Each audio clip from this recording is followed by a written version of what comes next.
Assalamualaikum warahmatullahi wabarakatuh. Perkenalkan, nama saya Mahija Parama Astaghfir Sekolah dari kelas 11 MIPA 2, absen nomor 15, SMA Negeri 50 Jakarta. Untuk kesempatan ini saya akan mempresentasikan tentang suku Kalang.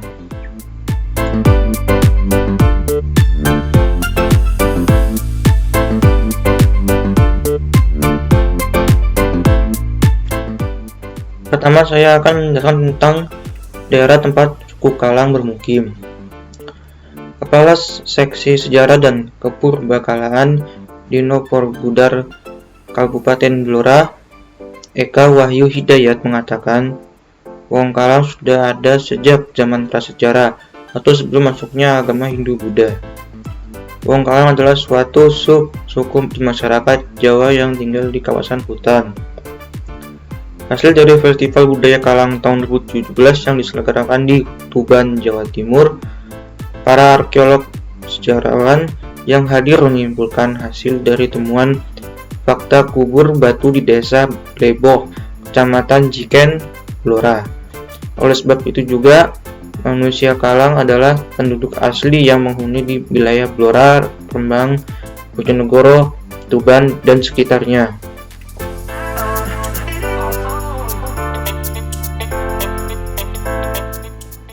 Berikutnya, asal-usul suku Kalang. Suku Kalang atau Wong Kalang adalah suatu subsuku di masyarakat Jawa. Mereka diperkirakan ada sejak zaman kerajaan-kerajaan Nusantara.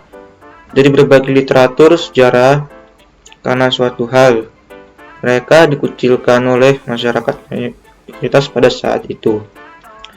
Pengucilan tersebut yang mengawali sebutan Kalang. Kata Kalang berasal dari bahasa Jawa yang artinya batas. Lingkup sosial orang-orang ini sengaja dibatasi atau dikalang oleh masyarakat mayoritas waktu itu. Orang Kalang sengaja diasingkan dalam kehidupan masyarakat luas, karena dulu ada anggapan bahwa mereka liar dan berbahaya. Jejak Wong Kalang salah satunya ditemukan dalam prasasti kuburan candi di desa Tegalsari, Kawedanan, Tegalharjo, Kabupaten Magelang yang berangka tahun 753 Saka atau 831 Masehi. Diperkirakan suku Kalang sudah ada sejak Jawa belum mengenal agama Hindu-Buddha.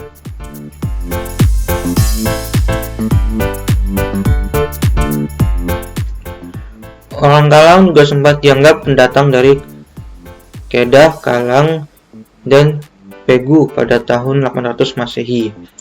Dengan sejumlah perbedaan fisik dan latar belakang tersebut, orang Kalang memilih hidup memisahkan diri dari permukiman warga lainnya.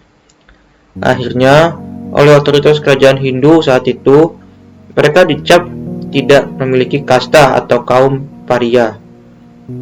Semakin besarlah jarak di antara mereka dan masyarakat umum.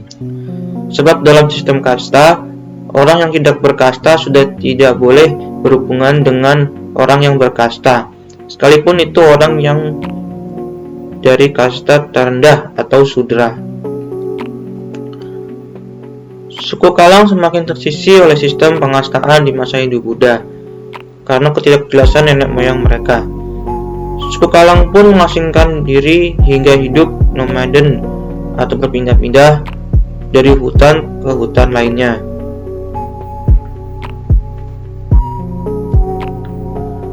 Budaya yang unik dan khas serta nilai-nilai luhur yang dipertahankan oleh suku Kalang. Suku Kalang memiliki peradaban tinggi pada zamannya. Salah satu ciri khasnya yaitu mengubur orang-orang meninggal dengan bertanda kubur batu serta membekali orang meninggal dengan harta benda yang ikut serta dikuburnya. Budaya orang Kalang dalam mengubur mayat mengenal konsep menutupi bahan hawa sanga ini menutup 9 lubang tubuh dengan benda-benda logam sesuai strata. Jika yang meninggal Wong Kalang dari strata sosial tinggi, di makamnya dibekali emas murni serta perhiasan dari emas. Di strata tengah dibekali benda-benda logam perunggu, dan jika di strata bawah biasanya dibekali alat-alat pertanian.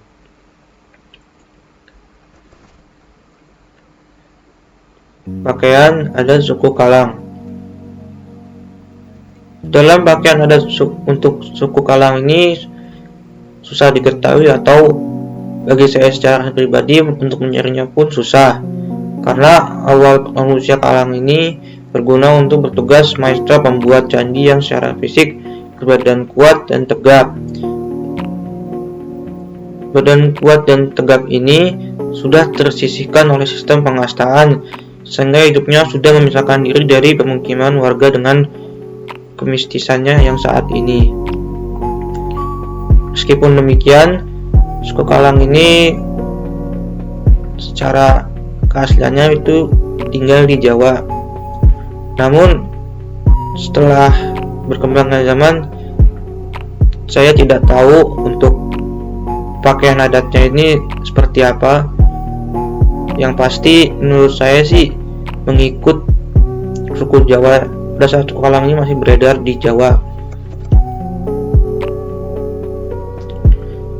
Perkembangan suku Kalang saat ini.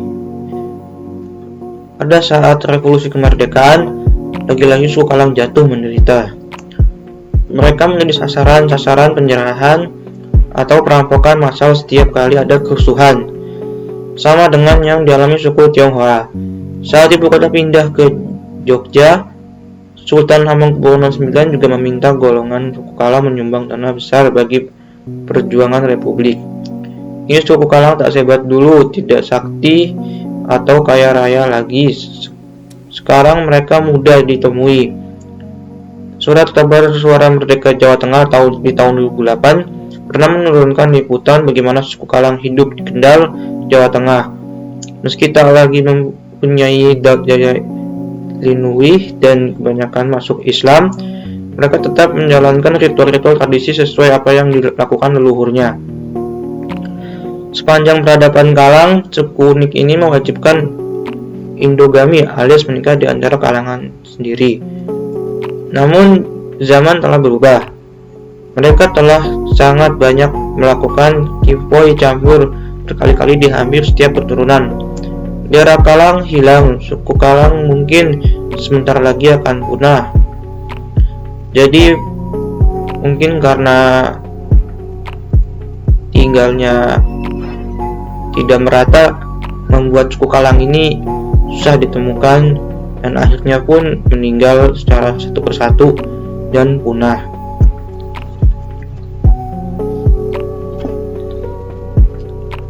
Sekian presentasi dari saya, kurang dan lebihnya mohon dimaafkan. Wassalamualaikum warahmatullahi wabarakatuh.